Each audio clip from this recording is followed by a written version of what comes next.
Welcome, ladies and gentlemen, to this week's edition of the Petty and Ill-Informed podcast, where we give our petty and ill-informed opinions about a variety of topics. Joining me, as always, Tom. How are you?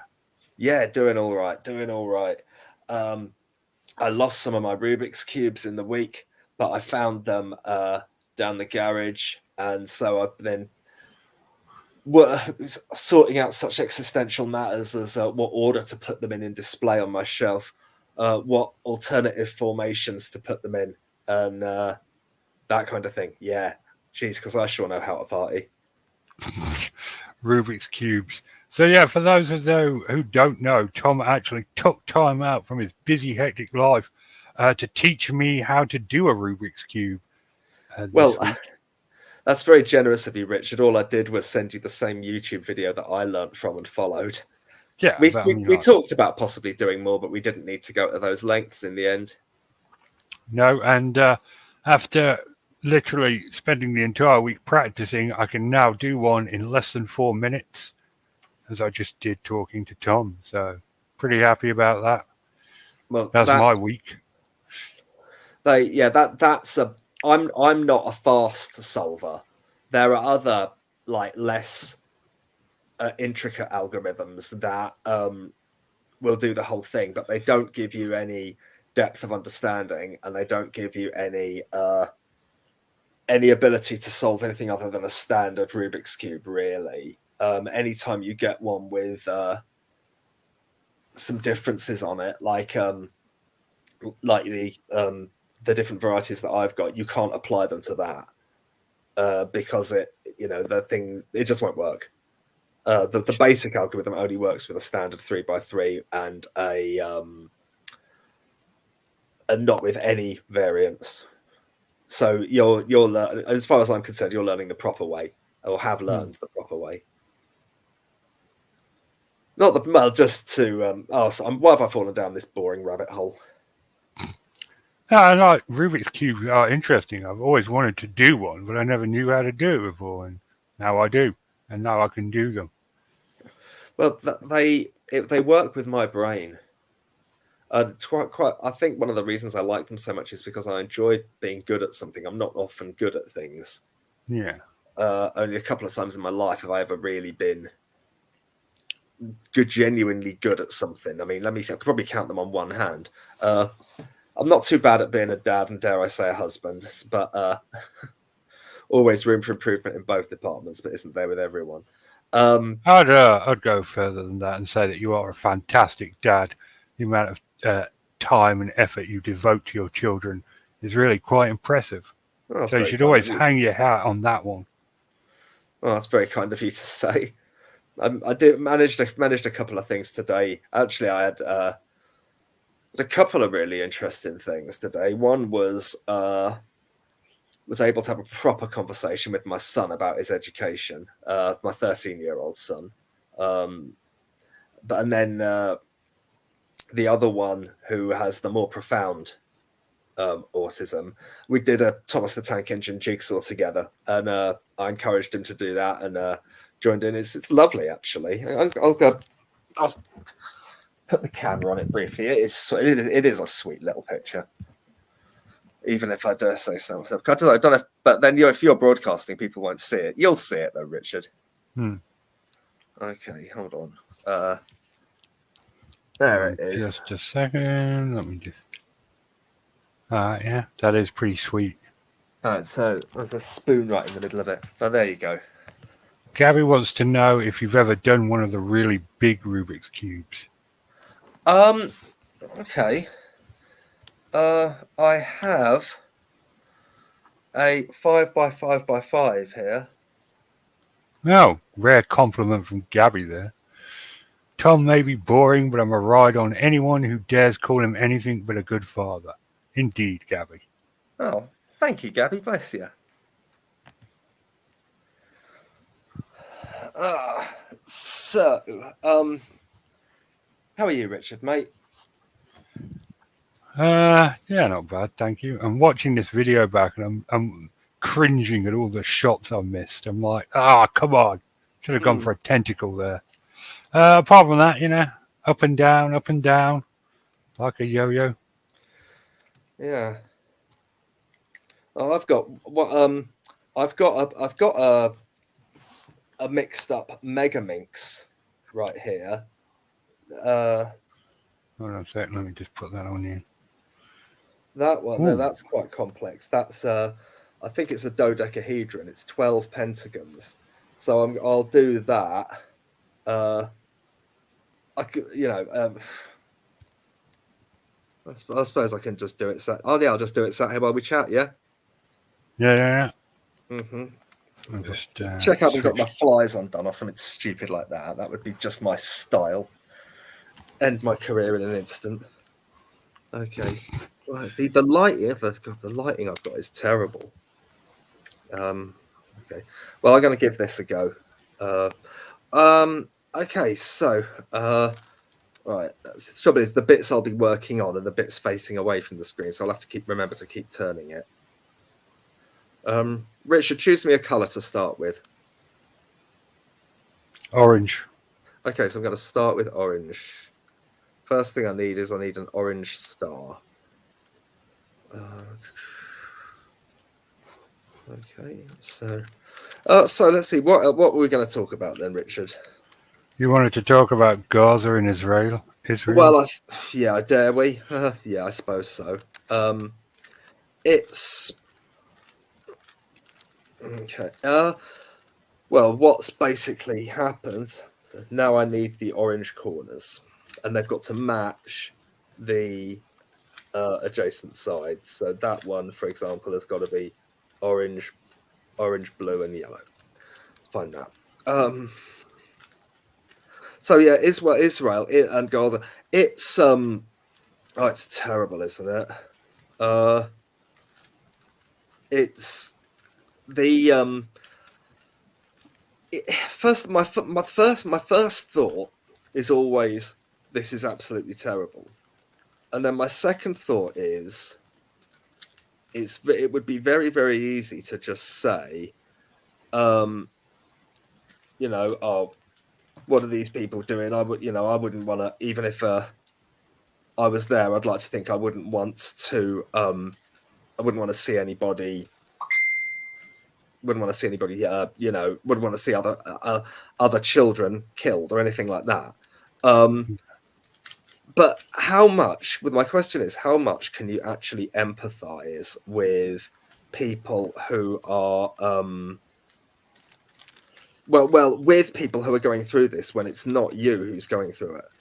It would be far too easy to say, oh, this is awful, I wouldn't be seen dead doing this, but you don't know till you're there.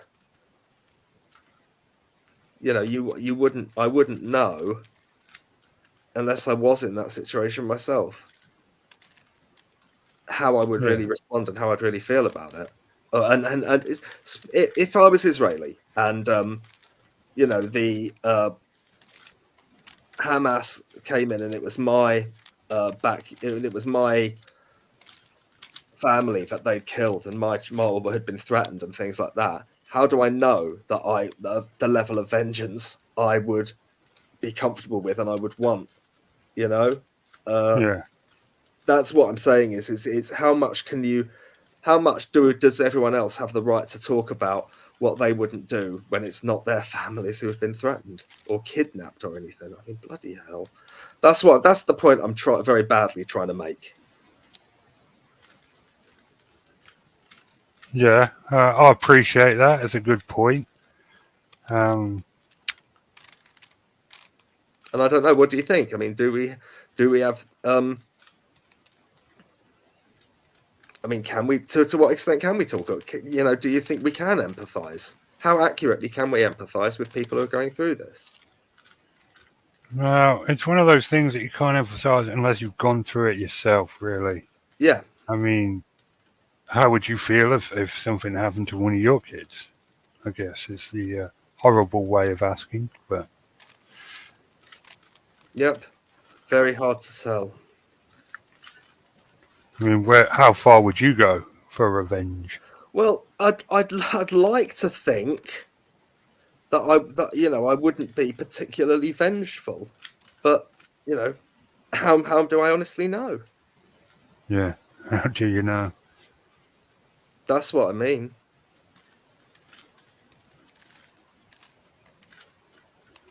Gabby over there saying she can't tell the difference between an Israeli and a Palestinian.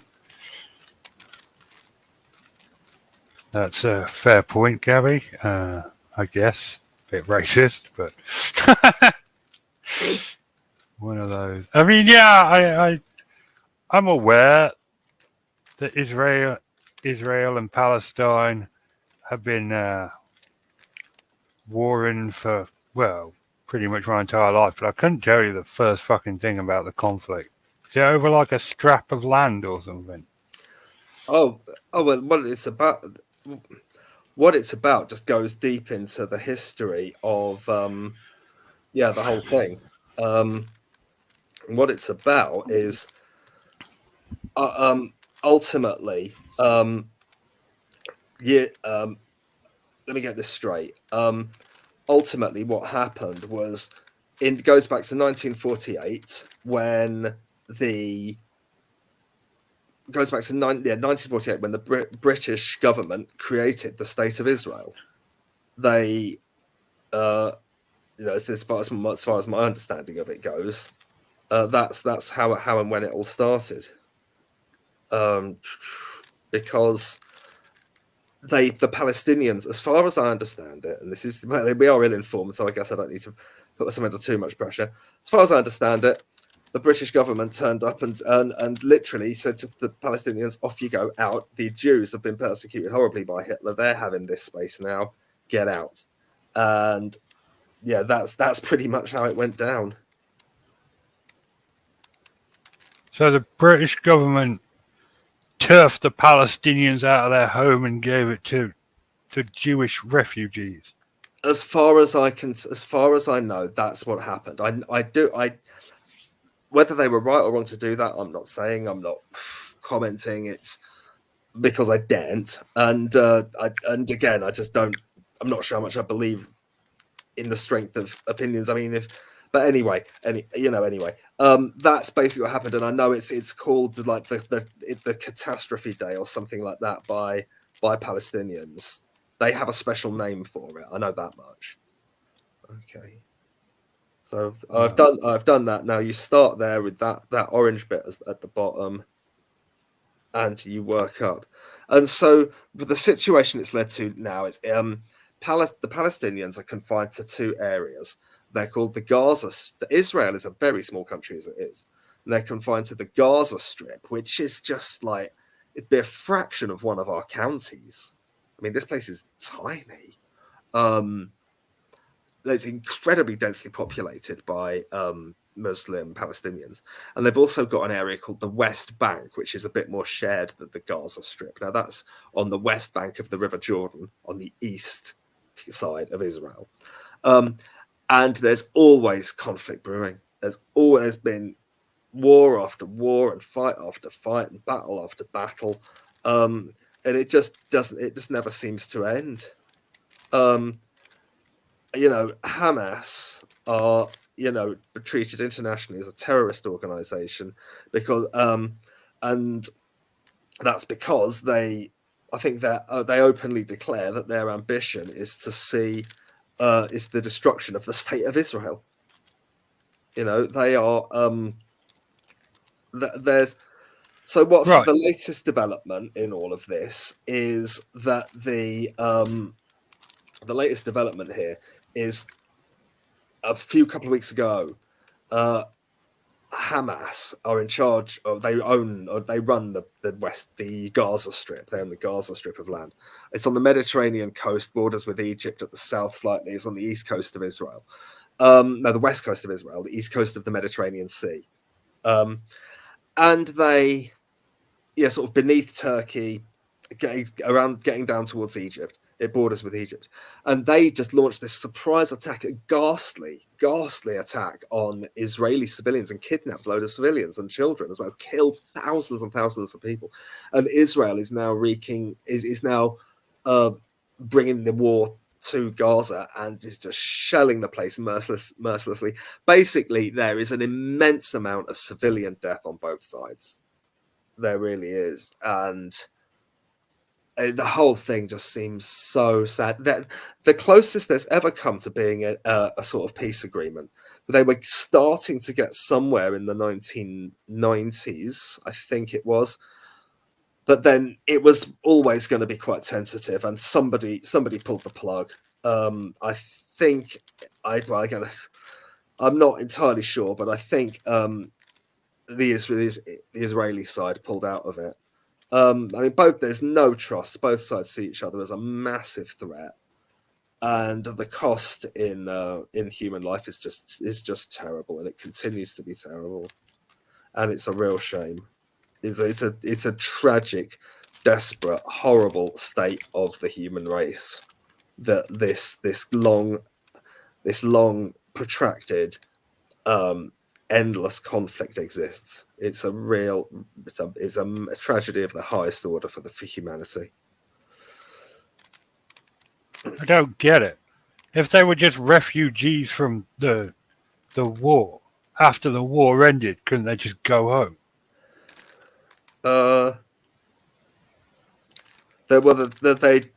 Jews have been displaced all over the place, I think.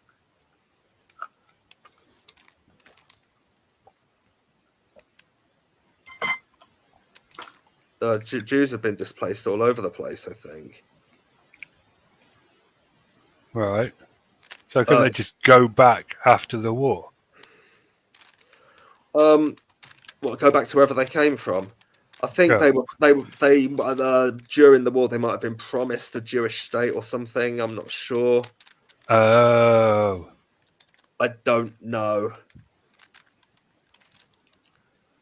They always get particular support and backing from America. And I'm really not taking sides. I've no desire to. Or I would just. Well, I'm taking sides. It sounds like the Palestinians got fucked. They did, but the Jews had also been fucked. Yeah, but okay, doing exactly what someone did to them, to the Palestinians, is arguably worse. You're not the first to say that.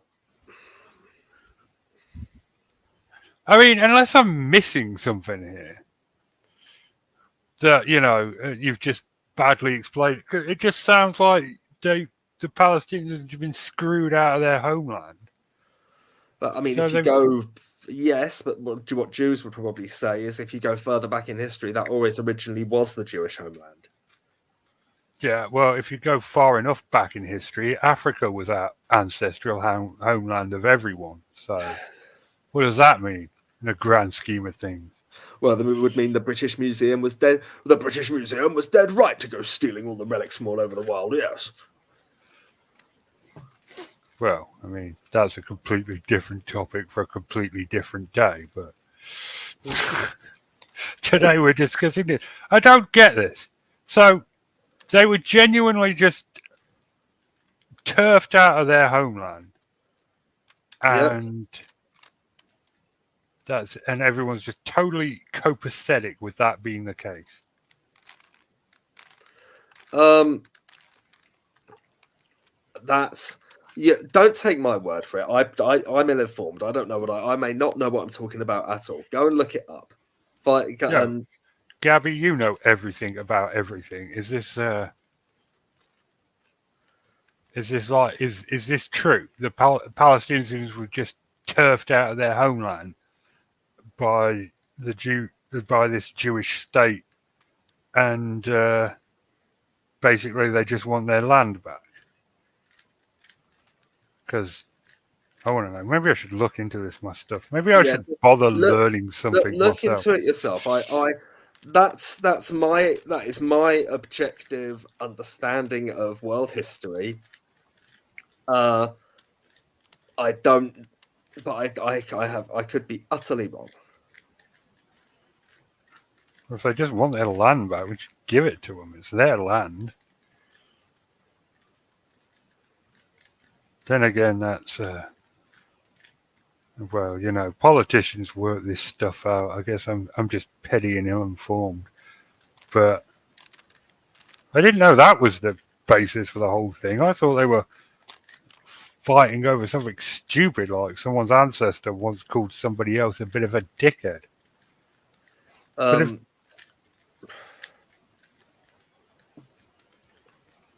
I don't know. Let's look into it and find out more about the history of it, because it may be it could be there's I'm sure there's a lot more to say, and I'm only going on what little I've heard, or what little I've been told about it myself, and I don't know, so I really do not know for sure.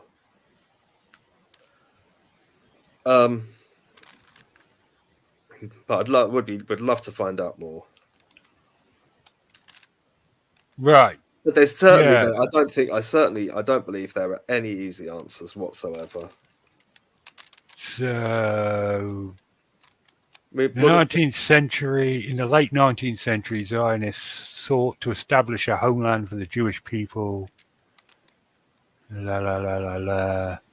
1917, the Balfour Declaration, issued by the British government, endorsed the idea of a Jewish homeland in Palestine, which led to an influx of Jewish immigrants to the region. The establishment of Israel and the war that preceded it led to a displacement of hundreds of thousands of Palestinians. So basically, the Jews got kicked out of their country and they went to Palestine and kicked the Palestinians out of theirs. That's what that's what your reading is telling you, yeah? Yeah. So, yeah, I'm firmly on the Palestinian side. It's their home.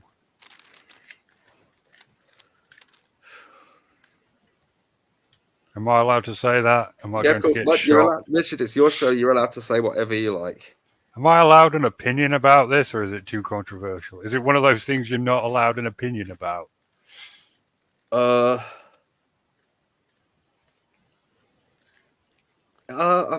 You should. All right.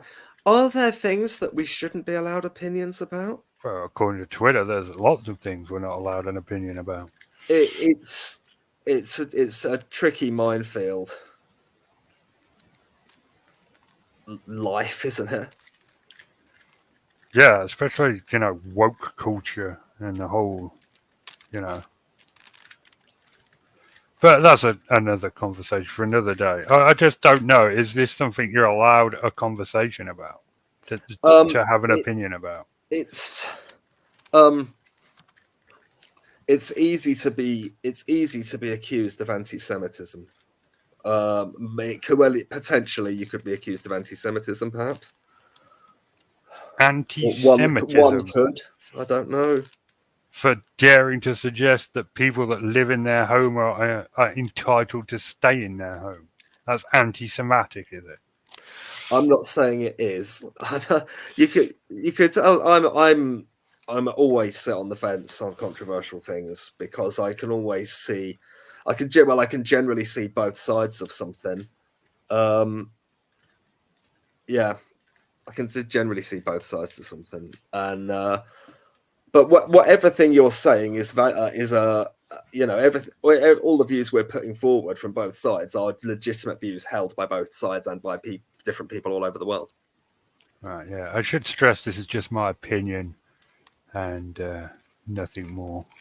Yeah. But let's see how I'm getting on with this. So there's the orange at the bottom. Yeah.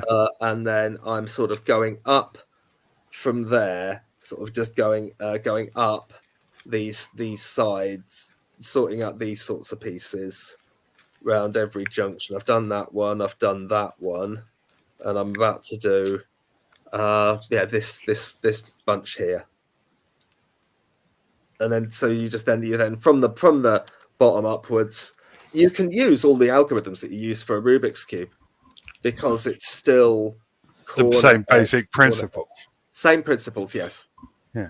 The same ones in the video. I'm just doing it slightly differently. But it'd be more helpful if I had the camera facing it. But never mind. Where was I? Oh, there's the orange. Right, let's keep going. So yeah, it's oh, right. I'm just going to keep concentrating on this and keep at it. I've done well 2 of these 5. On to the third one. I need blue, green, and yellow. Where are you hiding? There you are, down here. Oh.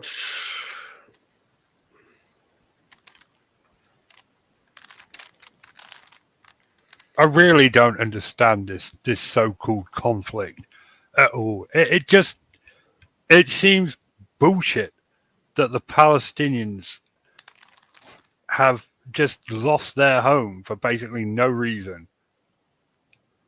And, Yeah. they've just got to put up with it. How can anyone side with Israel if this is what happened? It's not even a real place. It's just a British colony.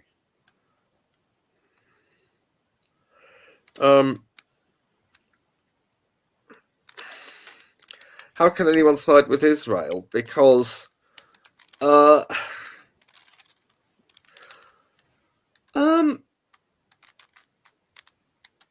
because of the amount of people Hamas have murdered, in the amount of children that Hamas have murdered in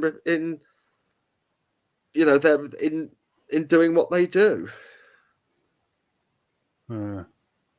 That's how.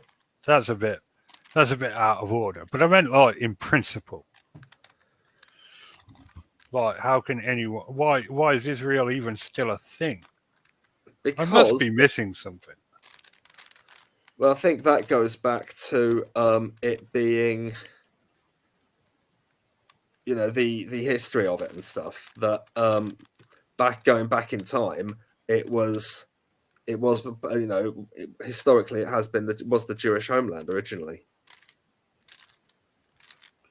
That's how.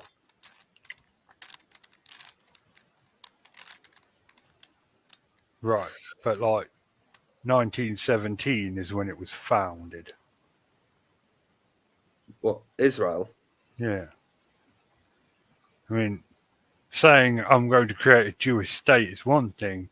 It just comes as a big surprise to the people that are currently living in that Jewish state that they've just got to leave because British.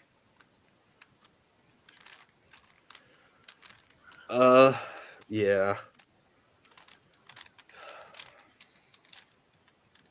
Just, yeah, nah. I wish Kevin was here. Kevin would probably know.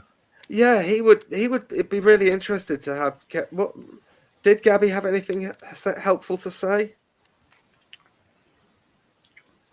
I haven't got the YouTube link up. So Gabby's saying that they're making it about religion, and that's why it's carrying on. But really, it's not about religion at all. It's about being. Well, it's all tied up together. It's culture, history, people, and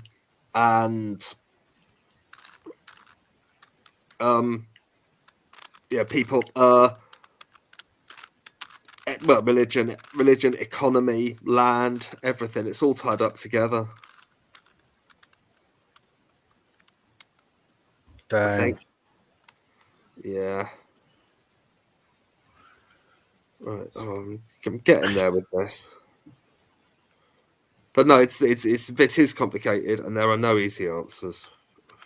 No, I guess not. I'm just oversimplifying it.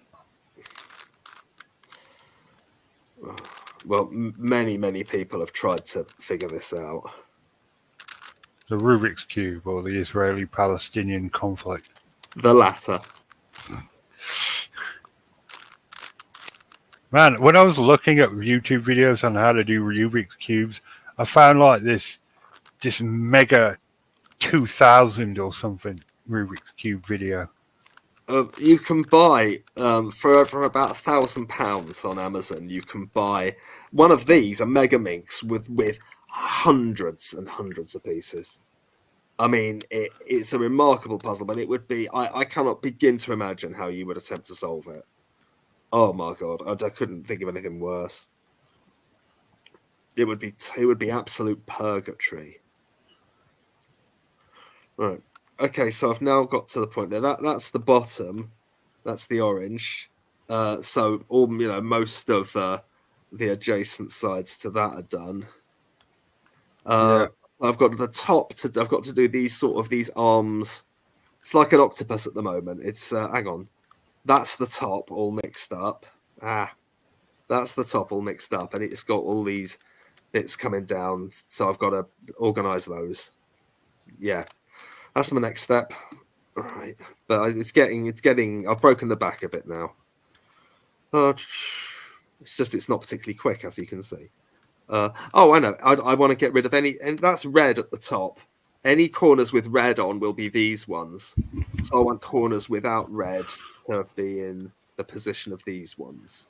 So I'm looking for corners that aren't red. Okay, let's keep at it. That's one. So there we are. That one, for example, will go here. This one here will go here. Yeah.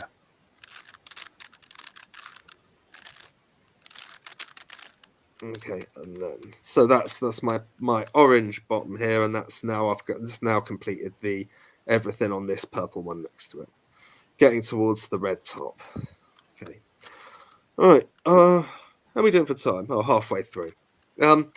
Anything else been happening exciting in the news or anything like that? In the news.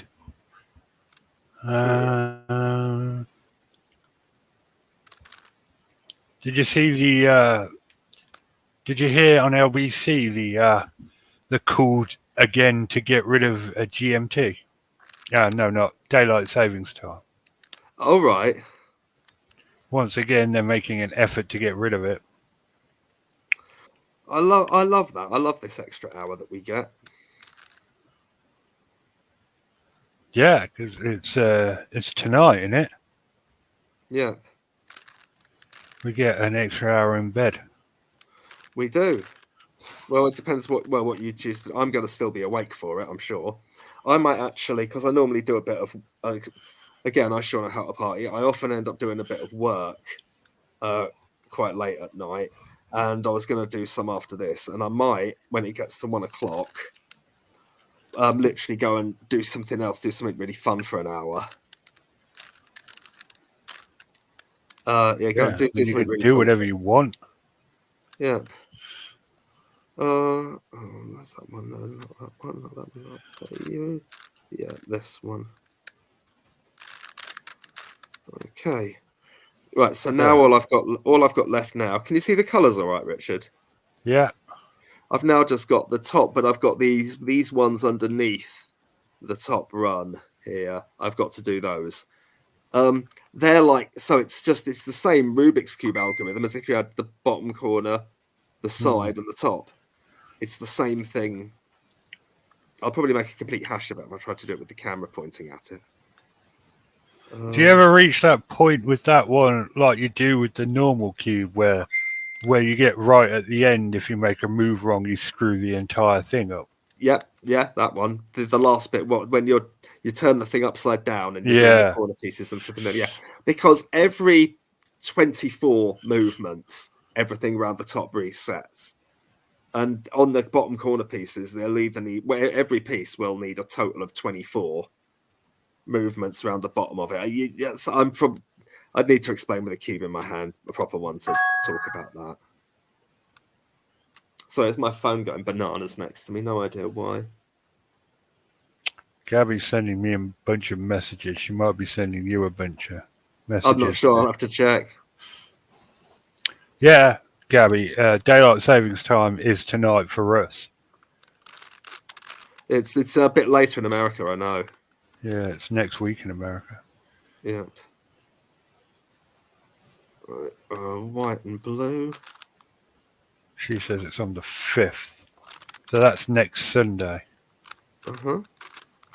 So it'll be 10 o'clock, the show for Nikki and Kevin. Kevin might be able to make that. I'll ask him during the week. Mm-hmm. Oh, it's been a sad week on EastEnders this week. Go on. Well, Jay's spiraling out of control because they can't go a week without bringing up Lola, and he got high on ketamine and then drove his car into a tree. No, nice. Yeah.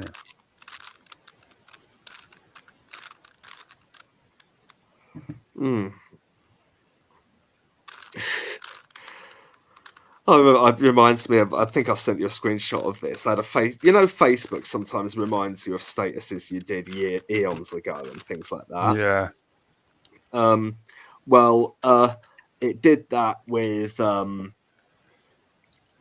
It did that with. Yeah, I said. I came downstairs and I said. And I said, "What are you watching, Hannah?" And she says, "Oh, it's EastEnders. It's a wedding." I said, "Oh, I suppose these things go about as smoothly and peacefully as they normally do in EastEnders." And she went, "Yes, somebody's just shot the groom." I mean, it's got to be done sometimes. I don't know how good you are with EastEnders history and who that could have been. I have no idea. Lots of people have been shot on their wedding day in EastEnders. Oh, multiple choice, wonderful. Yeah. So I've done everything except the top now. I'm on so everything else is done. I've just got the top, and this is where you'll all the same algorithms that you use, you'll see me using.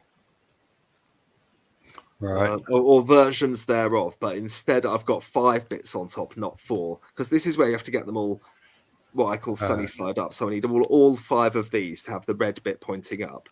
Just that's what you do in the when you've just got the top layer. The first thing you do, you get them all sunny side up, and then you get them all in sequence, and then you get the corners in sequence, and it's four more stages. So they've got to be. I'm lucky to be finished by the time the show's done. Now I've got to work out a way of getting all 4 of these sunny side up, and it won't be easy, but I'm sure I can do it. Right. Moment of silence, concentration. You can see the sweat dripping off his brow. Well, it's tricky because it might,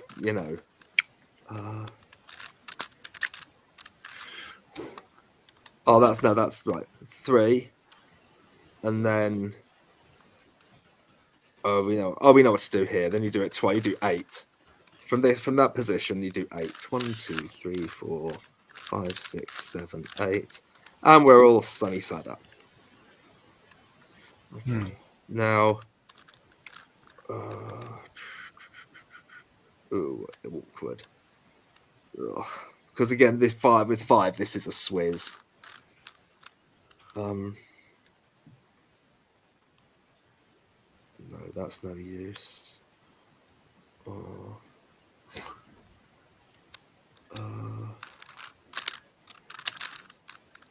If I go there, yeah. Right. I've got the blue one there, and if I do this one, I can get the white one here.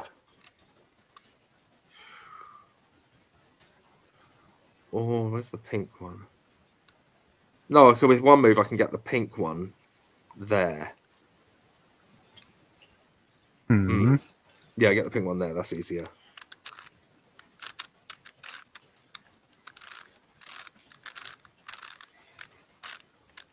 Right. Okay, the pink and blue are done. Now these 3.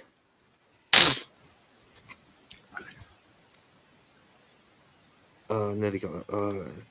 Yeah, it's there. That's it. Yeah. Right. Okay. All of those are done. All the red edges are done. Now the corners. You need 2 correct side by side. First of all, you do 2, and then you do the last 3. That one is correct. I could do with that one. Oh. You know the corner swap, the bit that swaps the corners? Yeah. Second to last move. You do this, but because you've got 5, you have to flip it twice at the top, not once. And I need to get this one here. Yep.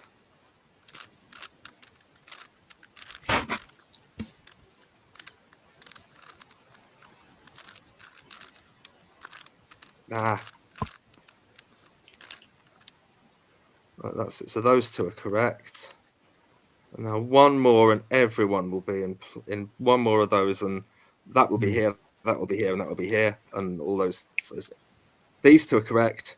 Do the top move. This will go here, this will go here, and this will go here.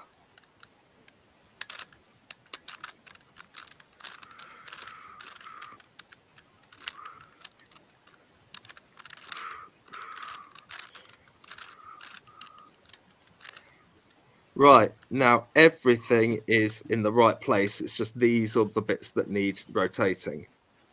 Yeah. Only one of the 5 is in. So let's see how many times I'm going to do it. That will be 8, 16. Oh, Gordon Bennett. Oh, God. Hang on. 8, 16, 24, 32, 40, 48. No, that can't be right. Oh, no, that's only once. It will be 8, 16, 24. Yeah, 32, 40, 48. I've got 48 move flips to do. So this is the last stage of the cube, the bit you were asking me about. Yeah. That's what I've got to do. I've got to do this. I've got to do this. 48 times.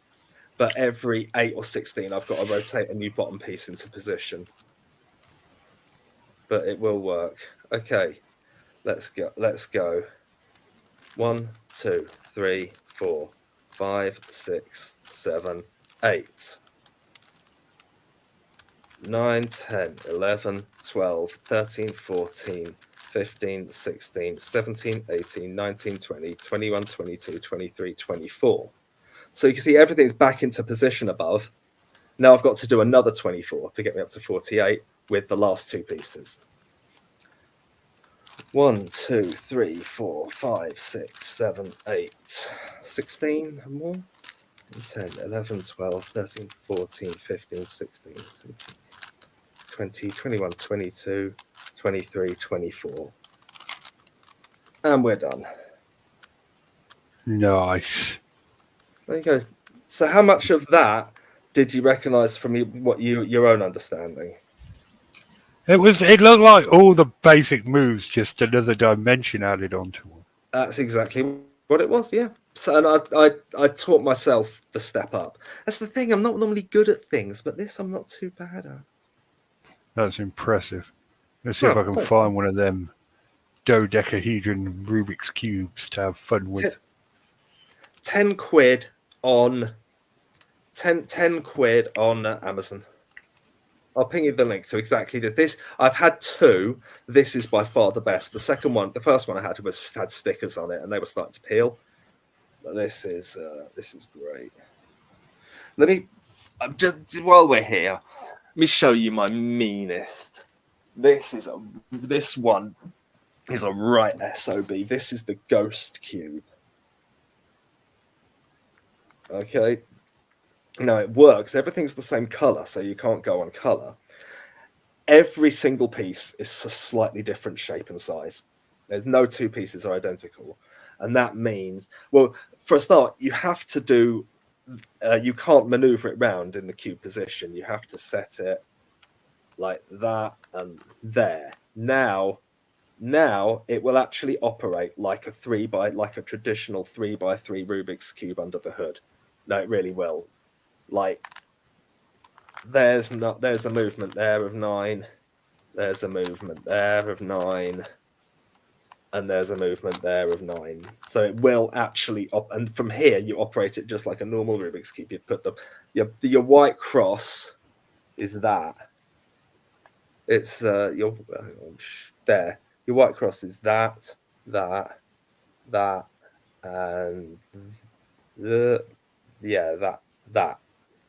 So that, and then the corners, and then that's your bottom, and then you're working up, and then you're doing all your top algorithms around here, moving your sides and your corners and all of those things. So it will actually work just like a normal Rubik's cube, like this. Nice. You can probably only just about imagine it. Okay, you know the one that swaps. You know the algorithm that swaps the corners at the top. The Yeah. second thing you do. If I do that with this, you'll see 3 corners swapped over. Hold on. No, that's not it. It's so this is probably really boring for everybody. I'm interested. The title of this one's going to be Rubik's Cubes in the Israeli conflict because of the whole connection there. It's so awkward to move sometimes, this one. Right. So now if I put that back into its cube, 3 corners will have been swapped.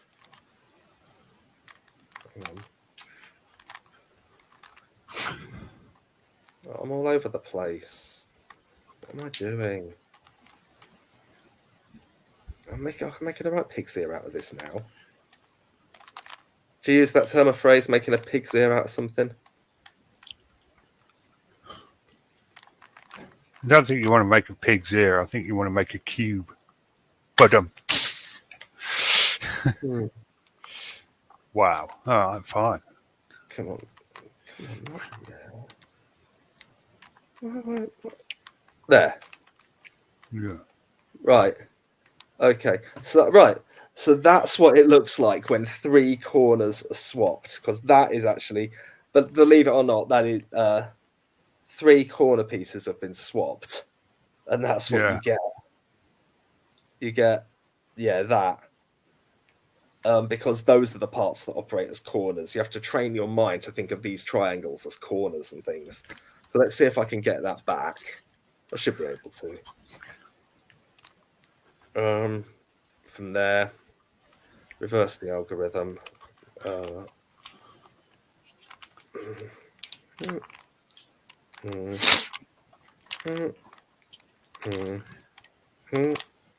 think I've got this. Yeah, we're fine. Okay, and come on, cooperate. Yeah, there's back in the cube. Ghost cube. Yeah, that's the ghost. That is the toughest one. Well, it's the toughest one I can lay my hands on right now. I've got one called a Maltese gear cube, which is lost at the moment. That got lost somewhere in transit as we were moving around all over the place. That is a whole different ball game. Whoa, the Maltese gear cube, no thanks. I think people have seen enough of me. Well, I think that'll wrap it up for this week. We've talked about Israeli. We've done Rubik's Cubes. We will return next week, despite the hopes of many. It is good night from me, and it's good night from Tom. Good night, everyone. Thanks for taking an interest in my cubes, even if you didn't. We all did. Good